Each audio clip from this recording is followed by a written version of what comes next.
And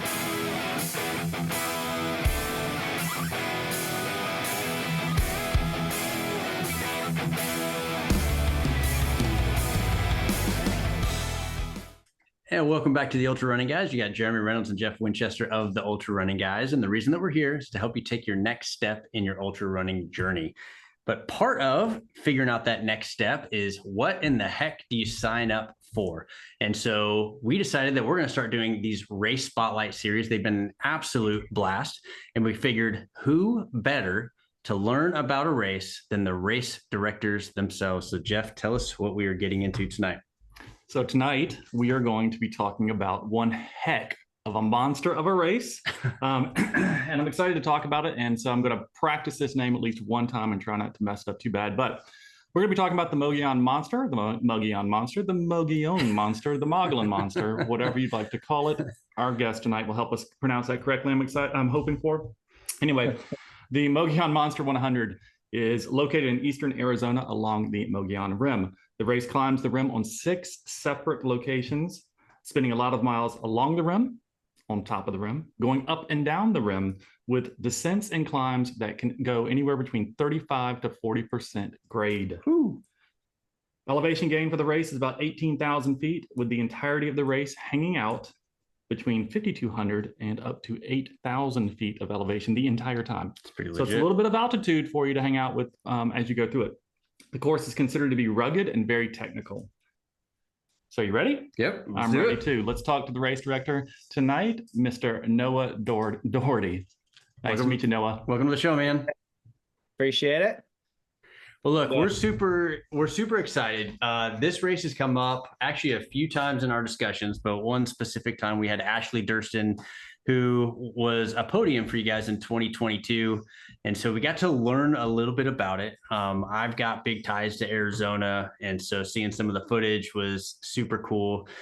But let's start with the basics, man. We got some questions we're going to ask that if people are listening, watching, and they want to know this, want to do this race, we're going to give them the info. First question, most important. What the heck is a Mogollon Monster? It's a good place to start. Yeah, it's the Sasquatch of Arizona. It's the Bigfoot, the ominous creature that you hear inevitably in the dark forest in the middle of a 100-miler at night. That's the Mogollon Monster. So it kind of lives up on the rim, and it's surely been seen a dozen or more times, right? It's funny because we even talked about it with Ashley, and it wasn't until today, to be honest. So we heard, Mogollon Monster. I figured Mogollon, it's a term around there. Monster, it's a good name for a 100-mile race. I didn't realize that there was actually a creature associated with this thing that the race was named after. Yeah.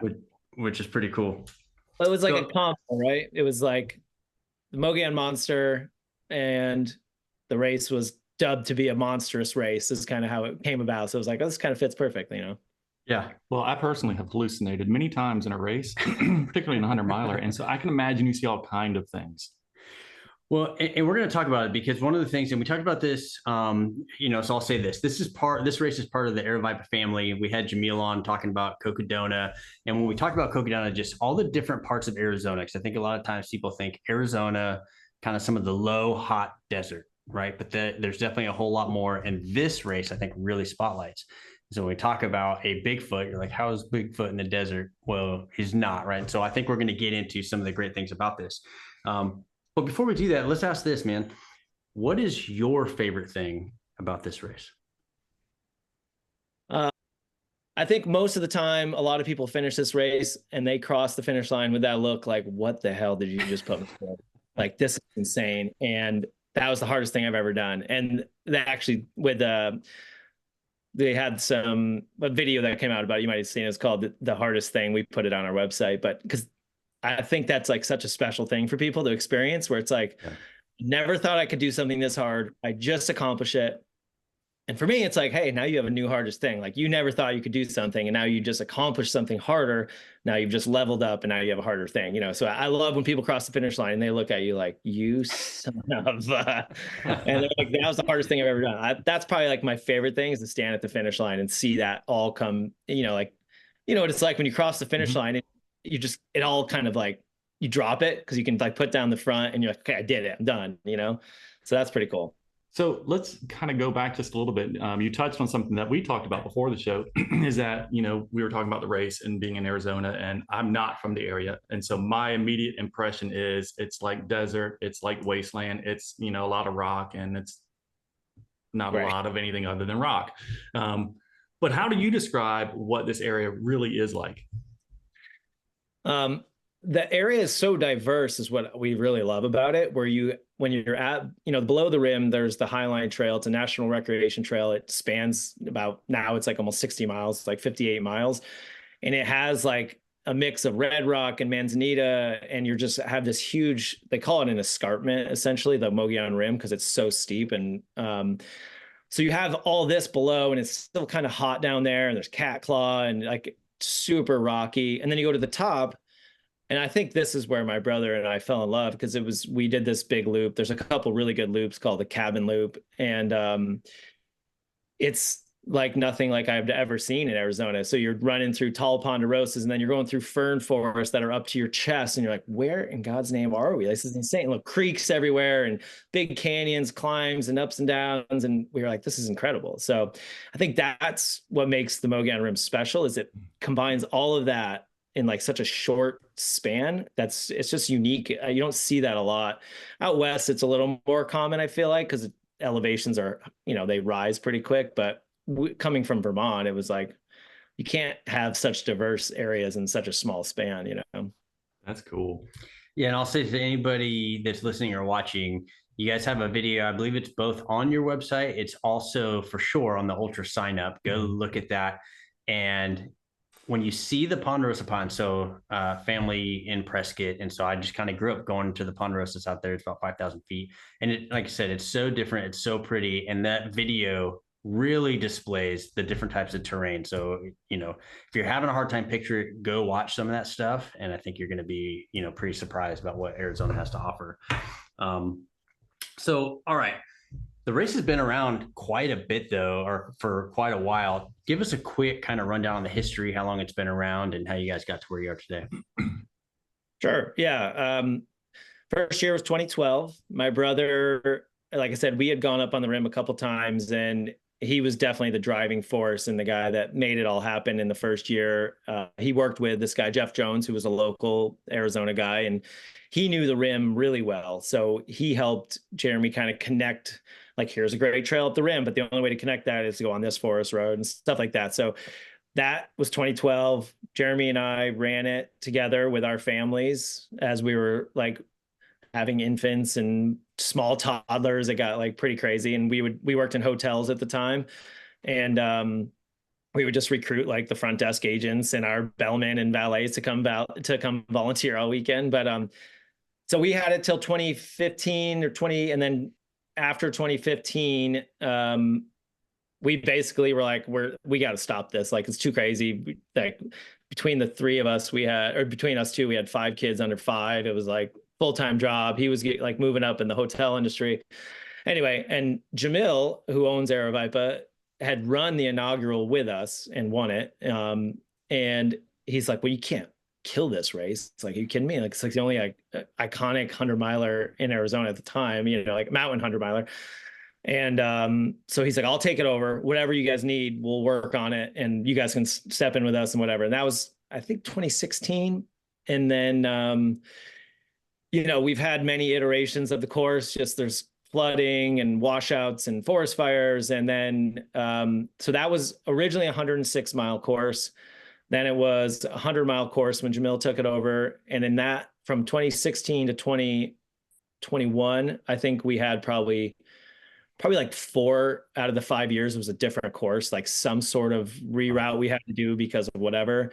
And then in 2021, 22, maybe 2022, we switched to a point-to-point that was initially developed mostly by James Monet, is another local runner, and he's got a pretty rich history in Arizona, that family. But he found it to like 80 something and 90, and then we got it up and connected a couple more rim climbs and got it all the way to town, because we have the race, it finishes in this little town of Pine, Arizona.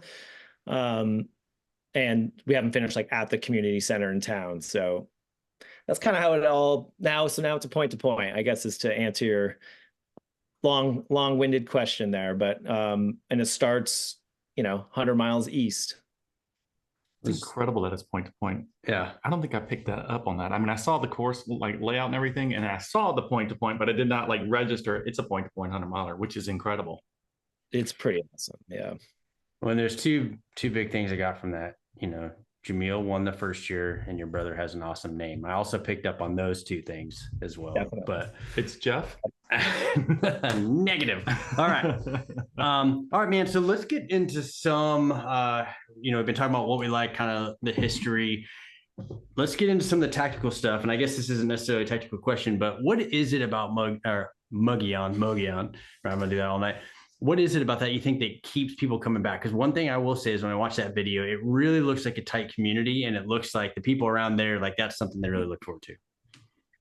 Yeah, I think the challenge is, there's certain 100 milers that I know it sounds probably absurd to people that don't run ultras and run hundreds, but it's like, I think there's certain 100 milers where you go run it, and it's like, I know I'm going to finish it, so I'm running it at a pace that I'm looking for a time, where I think this race, the Monster, you come to the start line with those jitters, like, I don't know what's going to happen out here, and I'm really interested to find out how this goes today. I think that's why people come back. And we just actually had our first 5-time finisher, not 2023, but 2022. And he ran the 106 miler. He had run 2 different 100 milers, and then he ran the point to point twice. It was like, so Fred Roberts is kind of a legend in the monster world. But I think it's a nice, like, it's Arizona, and it gives people an opportunity to run on some really cool trails that are, you go on the Arizona Trail, you're on the national, Zane Gray's Highline Trail. And I think that the beauty of it helps bring people back. But I think the toughness is, I'd like to think, is what it is. I don't, it's hard to say officially what people are attracted to, especially from out of the state, but. Well, the beauty is one. Again, just watching and seeing the views as you come over the rim. But all right, so you just said, hey, this is a tough one, and people know it. And so, maybe this isn't the right question to ask, right? But it's one that we like to, on behalf of the listeners that are coming. What do you think is something that people underestimate about this course? This is what's so interesting about this course is when you read the specs on it and like the tactical info, like you mentioned, it's like there's less than 20,000 feet of climbing. There's never like super high elevation. There's no climbs of 4,000 feet consecutively. There's no descents that are insane. It's like these constant ups and downs. And what happens a lot of times, I'll talk to people throughout the summer. We do training runs throughout the summer, and people, it's close enough for locals. They'll go up on the rim and train for the summer or train for a weekend because it's not 110. And they'll be like, oh, I ran this section of blah, blah, blah. And, we climbed the Myrtle Trail and looped back around. It was 23 miles. It's actually easier than I was expecting. I was like, I get it. Like on 23 miles is not bad. Now stack that on another 23 miles that's more technical with the same amount of climbing and the sun's pounding down, and then stack that again and again. And I think that's like what gets people. Because it's not like it's very hot, really. It can, hot for us in late September on the rim is, I don't know, 80s, it's like on paper, nothing sticks out. The technical terrain, I think, is what people underestimate coming from out of state. They're like, I knew it was going to be technical. I didn't realize you meant like boulder fields going through here. I think maybe that's it. And then there are some steep ascents and descents and stuff, but I don't know. It doesn't seem like I've run other courses and stuff, and it's not like, we don't have, the trail from hell or whatever that Cascade has. But it's all kind of like ties together, and then it just makes it just a beast. It's just hard. One of the things we were looking at in the same category, I guess, topic was of things that could kind of catch people off guard was the fact that because you are at elevation of 5,000 to 8,000, you're going up and down these climbs that even though it may be, 80 degrees at some points during the day, that when you're climbing to this, 8,000 feet in elevation, then I imagine the temperature variation can really fluctuate. Is that true? Yes. Yeah. And I do say, like, we're not super high in elevation where some of these other Colorado or the Ute or whatever. But 8,000 feet's nothing to scoff at if you're coming from Virginia or South Carolina or something, right? Like you need to drink a lot more water. And if it's 80s and you've been used to 60s, it's different. So, but the variation can definitely be different where it'll be down in the low 40s, or if it's a cold year. We've seen 2022, we saw hailstorms that was like full white on top of the rim that people were bundled up, and crazy lightning storms. And so, yeah, it can vary from beautiful and sunny to that. And that was a pretty cool scene to see, the snow on race day. Because my mind tells me it's going to be 150 degrees like on the surface of the sun in Arizona in September. Yeah. Because my daughter was in Phoenix for a while, and that's all I heard was how hot it was all the time in Arizona. I was like, that sounds blistering. And then we read this, I was like, yeah, I could freeze to death. I think you get caught high at night, especially when you're worn out. And I mean, and we saw some of the things with Cocodona, right? Parts of that. I mean, it's parts of those different races. It's like, you're scared of the heat, but it may be the cold that gets you if you're not prepared for it. So I think it's just a good thing for people to pay attention to and read. And you guys call that out very well, like on the Ultra Sign Up page in the description. It's like, hey, pay attention to this. Yeah, we learned over the years, like some sticking points, right? Like try to like, hey, we warned you here. We tried, Right. So in that, so you've obviously had the opportunity, you've seen runners, you've seen where their struggles are, you've seen kind of, probably where risk isn't the right word. I guess just the areas where they may kind of stumble a little bit. What do you think, if somebody's listening, they're interested, what should somebody be doing to help prepare themselves to avoid a DNF at the Monster? I think a lot of this, I know I was thinking about this question because I saw this as one of the things, and I think it's a big mental battle at this race because it's kind of unrelenting in a way, And I think some people are like, screw this sucks. Like, I don't want to do this for another 60 miles. Like, what is this stuff, And then other people are like, okay, I need to get through this. I want to work through this. And because a lot of people come in, they're super fit, and then they don't make it past, fish hatchery just over, 36 miles or whatever. And I think the first 44 miles, I think it is definitely difficult. You climb the rim 4 of the 6 times in that stretch, and it's, daytime, so it gets hot. And there's some pretty steep descents and climbs, Myrtle's super exposed. So I think I kind of think it's like a mental thing as much as anything, as much as like, no matter how strong, you really have to be prepared to kind of go through it. And early on, and it's like the ultra adage, but it's like, doesn't always get worse, like just because you feel like crap right now at mile 22 doesn't mean at mile 44 it's going to be exponentially bad. So I think like working through that and not giving up early on, because there are some really great sections once you get to that middle, like 100K range, where you can, if you're feeling okay, you can cruise and you can make up a lot of time potentially, So is that where you see most of your drops in the first half of the race then? We see a fair amount. Yeah. So Buck Springs is probably where we get the most drops, I would say, which is on top of the 4th climb. Mm-hmm. And you have to be there by, I think, like 9 p.m. or so. So it's now dark. A lot of people get there really tired. They've climbed, almost 9,000 feet at that time in the first 44.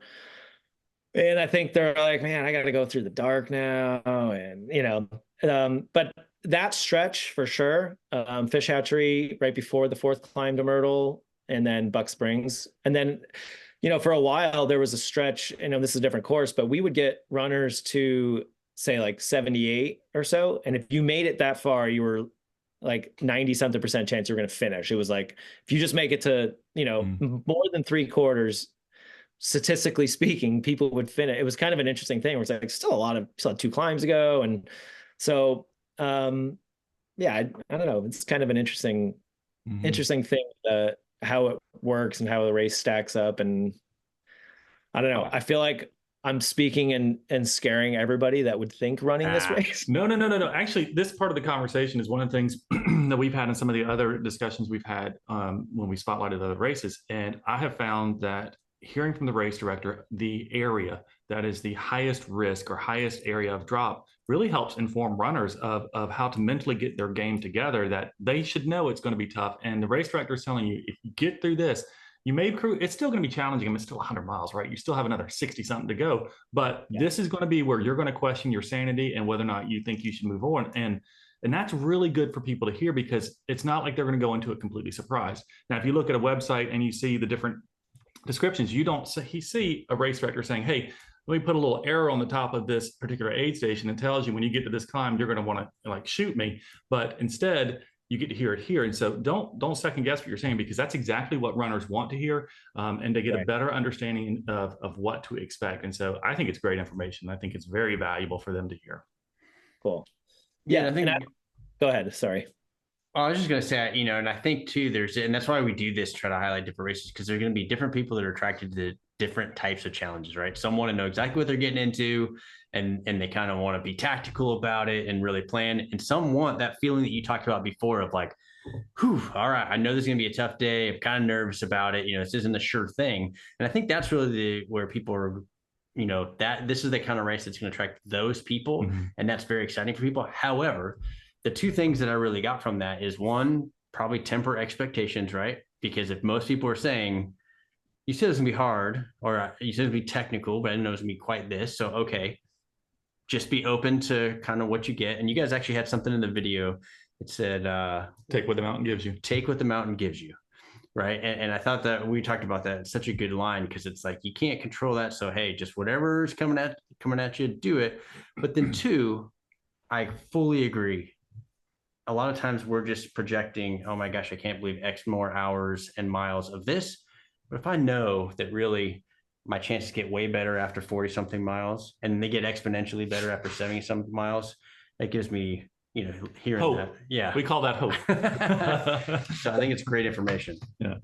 Yeah, no, it is cool. And I, like you said, like, just because you make it through 46 or 48 doesn't mean it's going to be easy. Of course. Right. But there is definitely a stacked front end of that race, which I guess you'd rather probably stacked on the front end than the back end, right? I mean, when you're fresh, at least. Depends on your expectations, right? That's true. You know, I love to bank time, because that is always bodes for success. That's true. Yeah, there is different. It never bodes my success. Yeah. So let's say I want to sign up. How do I get registered? What is there qualifiers? Tell me about that. Yeah, we're open. We've been kind of coordinating our opening with the Hard Rock Western Lotteries. So it's like first weekend of December, we usually open. The race is typically held the second weekend of September, which it is again this year. I think with the leap year, it's like the 7th and 8th. But yeah, you can register right now. We use Ultra Sign Up as the platform. You can register there. Yeah, we have, you know, I think 300 spaces we're able to get now. I think it's kind of gone up a little bit over the last couple of years, but that we also have a 42K, which is a marathon that we do on Sunday that runs the same loop as you kind of join in and run the last 20 miles with the 100 milers, which is pretty cool. So on Sunday, when they're all beat up, they're seeing some fresh faces out there. It's awesome. I actually read that and I was like, okay, would it be like, oh, like this is great new energy? Or would it be like, oh my gosh, these guys look so spunky running past on your left, right? Like you just take your bib and you tack it to their back. That's really cool though that you guys do that. And it did look like that you have a 50-mile qualifier to be able to register. Is that correct? Yes. Yeah. And, you know, honestly, we go back and forth on this. It was, I think, even higher. I think it might have been a 100-miler at one time, but it's really just time on feet that we want. You know, I think it's hard because you get people that get excited about it and they're like, oh, I just ran my best, you know, whatever, 50K in 4.5 hours. And it's like, that's awesome. But we need you to be on your feet. Like, I need you to know what it's like to get so hungry and tired that you have to do something about it. You can't just like, oh, yeah, I finished at the car and now I can replenish. So it's more like a time on feet thing. A lot of people say, I don't have a 50-miler, but I've done such and such of, you know, long distance. And it's like, okay, that's definitely going to work, you know? So, but there is technically, yes, we do a 50-mile, minimum 50-mile. So if they have questions about their qualifier, they can just reach out to y'all and ask you. Yeah, absolutely. Okay, great. So kind of another technical question. Talk to our audience. aid stations, crewing? What are those types of things that they should be considering when they're coming to the Monster? Yeah, that's a good question. We've with the point-to-point course. So other interesting thing is like top of the rim is Coconino National Forest and kind of more western, and then the very eastern top of the rim is Apache Sitgreaves, and then the whole bottom of the rim is Tonto. So we're kind of like Tonto at the bottom, Coconino on the top, and most of the bottom of the rim is dead end roads because it ends at the rim, and so there's no crewing on the bottom of the rim at all. Like so, everybody basically it's like 10 miles aid station, 10 miles aid station, 10 miles aid station. That kind of varies from there, but we set it up on the top where there's a couple we actually have crew only zones where there's no aid station. We've added like a water stop at the first one because we don't want other runners to at least not be able to stay, replenished. But it's cool. It's just a long stretch. It's like a 3-mile stretch on the rim. There's incredible views for the crews to hang out and wait for the runner. And we really encourage kind of like that community crew where people will bring ice pops and offer them to runners running by and feed them water and everything. And it's kind of just, we allow it, and we have staff and medical teams kind of going up and down, making sure everybody's good there. And so that's at like, say 24 miles in. And then they have another one at 40 something, and then 60 something is another crew only. So it's like every 20, 30 miles, and they can just drive along the rim from the east to the west. And then eventually they get to the final one, Dickerson Flat, which is at 80 something miles. Another like range where we allow them to just pull off on the side of these roads because there's no trailheads really. It's all just, oh, here's a pull off where we can fit 2 cars, or here's a spot for a dispersed camping, or here's a viewpoint looking at the rim. So we just let people like, just don't block the roadway, stay out of the road, make sure there's 0 issues if emergency vehicles have to get through, and just crew your runners. And we literally will say in the runner guide and on the website and everything, the race briefing, like, hey, if you see somebody running by themselves, offer them something, make sure they're okay, make sure everybody's having a good time out here. And so it works out well. I guess it's like a stepping stone across the rim with your runner, and then you just drop off the rim and you get to the finish. So it's pretty cool that way. Fantastic. And then in terms of if somebody is just kind of, self-sustaining, they're out there by themselves, they don't have a crew, what should they expect in terms of what's kind of the average distance between, I'm assuming there's aid stations kind of in between some of that. What's the average? And then what's the longest they may go without aid? I think our longest is 10.9. We try not to go much longer than that. We find it's difficult unless you have to, but there's like 3 in a row, it's 10 miles or more, and you're working for it. So, and then after that, it's like, 8. So probably the average is around 8, I would guess, 8, Okay. 9. What was the other part of that? That was really it, right? If somebody's going to go out there by themselves, just kind of get an idea for how should they pack, how much stuff they need. Because some races, even with 100, right, you're seeing every 4 or 5 miles, depending, 6 miles. But some, as we've seen with some of the longer, it could be 20, 25, right? So it sounds like 8 to 10 is really what somebody should be planning for. Yeah, and I would say on top of that, thinking about the cruise, now that you mentioned that, with the distances, is one, we have drop bags, obviously. So people that aren't crewing have opportunities for multiple drop bag locations that we've found to be pretty good mix in there. But the other thing is there's very little cell service anywhere up there still. It's good to know.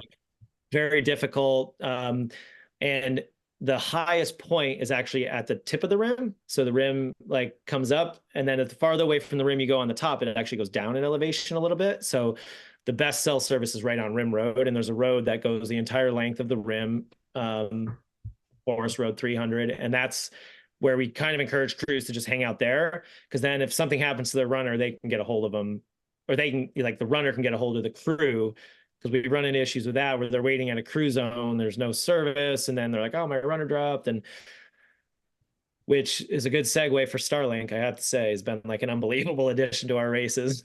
So, but yeah, so that was something I wanted to mention. If we're talking about crews and stuff, that's really important, is to know you might be in a total dead zone just waiting for your runner blindly, and we try to communicate that with DNF boards and stuff like that, but it's possible you'd be waiting for a dropped runner. That's great info. Yeah, I was about to use the exact same phrase. Like, that's really good info. I think that's something that a lot of I know you put that kind of information on Runner's Guide. You know, oftentimes you'll see races say, make sure you download the GPS and everything so you'll have it. You'll know how to get from one aid station to the next and all that. But there's becoming more and more a trend that runners are texting or trying to communicate with their crew before they get there, telling them the things that they're going to need. And to know that that may not be an option is just important for them to be aware of. And it's not a bad thing. It's just something that they can plan around, and it keeps it where it is. But so I think it's great that you brought that up. And then just one more question on aid stations, because obviously different races complete different variety of kind of what they have. What should somebody expect to see at the aid stations? What kind of items do you have? Is it pretty bare? Do you have a lot of stuff? Talk through that real quick. I mean, I think we do a pretty darn good job with aid station food. We put out a lot. We put out a lot of food, and we try to be conscious of like variation. You know, anytime after, even at 20 miles at this race, we start to put out sandwiches like chicken salad, chickpea salad for vegan. We always try to have some sort of vegetarian or vegan option to complement whatever the meat is. So if it's like chili at night on an overnight aid station, there'll also be a vegan chili. Pancakes, you know, at 4 a.m. We, you know, and there's always, we have a base level. This is an Aravaipa standard, really. It's like a traditional standard offering. So at every aid station, we'll have some sort of fruit, usually bananas, oranges, your sweet, salty snacks, peanut butter and jelly sandwiches, bean roll-ups. Like those are pretty much a gimme. And then sodas, water, electrolyte drink. And then as it goes on, we do nighttime food. That's, you know, if it's going to be overnight, we always have ramen. We always have instant coffee, hot cocoa, tea. I mean, it's kind of like a buffet in a way. So we try to make, you know, keep in mind, everybody's like, okay, wow, I've already had 15 quesadillas. So can we do something else here, you know? So Patty, who runs our aid, she does an amazing job. And, you know, we kind of feel like now we have historical data to pull from to be like, well, we thought this rice dish was going to work well. People didn't really like it. So let's do something else, you know? And we try to post all that so people can kind of also plan, like, do I need food at 73, or is there going to be something there I can kind of lean on, you know? Awesome. Sounds well stocked. I'm hungry. I know. That's right. It's like, do I want a quesadilla or do I want a pancake? Because right now I think I could eat both. You know, and we started to make these, I think they call them pinwheels. So it's like a quesadilla with beans in them and cheese, and it's so good, you know? Yeah. So it's a good mix of like a little more protein too. So basically what you're saying is we should sign up to just volunteer at one of the aid stations and eat the whole time. If you volunteer, you can eat the whole time. We'll take it. It'd be the aid station QA, right? QA team. We'll just go aid station to aid station. The testers. That'd be awesome. That's awesome. Well, look, man, I think we're getting close to time. I think we've talked about kind of really a lot of the big items. I am interested because this race has been going on for a while. Obviously, you got very personal connections from the beginning. What does it mean to you to have runners come out and run this race? You know, we recognize that September is a very busy month for 100 milers. August too, you know, like pretty historic, classic 100 milers. And I think, I'm not 100% sure on the number, but I'm pretty sure September has 7 Hard Rock qualifiers. So it's difficult timing. You know, if people are trying to, like, we understand the Bears in September and Cascade Crest is in, I think it moved to July now, but it was in August. And, you know, there's a bunch of really great races. So I think, you know, I have obviously like a personal connection with this race, being that my brother and I started it. And I think it's just cool still to this day to be able to bring people onto the Mogollon Rim. And even just the town of Pine is just this like cool little town. There's no chain, anything. It's all like little diners and, you know, cafes, and there's not much to do, right? So you just hang out with your friends when you're there. And I think it's just cool to bring people to this area, like you guys mentioned in the beginning, where you come to Arizona with this thought of like, oh, cactus and coyotes and roadrunners, and you bring them to this place and it's like, wow, this is unbelievable and beautiful and so diverse, and it's usually not a huge field, so you're all kind of in it together, and I love that about the race. It's cool. I like it. I'm excited. I'm really excited. So September 7th and 8th, we talked about it. Just go check out the videos. We're going to post all the links, you know, in the notes. But look, man, especially being out in Arizona, I need to like really take a closer look at this. Maybe I'll come out and do the marathon to start, see what that feels like. But or at least go find that monster. That's right. Yeah. So for everybody else, that's the thing. You guys should put out a reward for whoever comes, finds the monster, gets a picture of the Mogollon Monster. But for everybody listening, I would just say thank you so much for taking the time. If this is your first time finding us, if you're finding us on YouTube or something like that, go check out, the Ultra Running Guys podcast. We've been doing this since 2020 and have had just the other day a bunch of amazing guests. And we've talked about a lot of races just like this one. So if you're finding the value, share with your friends, give us the review, all that good stuff. But look, man, thank you so much for taking the time to come talk to us about the monster. Yeah, that was awesome. Thanks, guys. I appreciate it. Absolutely. And we will talk soon. Cut. Thanks so much for tuning in. We hope you enjoyed the content. If you haven't already, don't forget to check out our full lineup of podcast episodes that are designed to help you take your next step in your ultra running journey. So be sure to check the links below, and you can visit our website at theultrarunningguys.com or download your episodes on Apple, Spotify, or wherever you get your podcasts. And remember, when in doubt, just show up. See ya.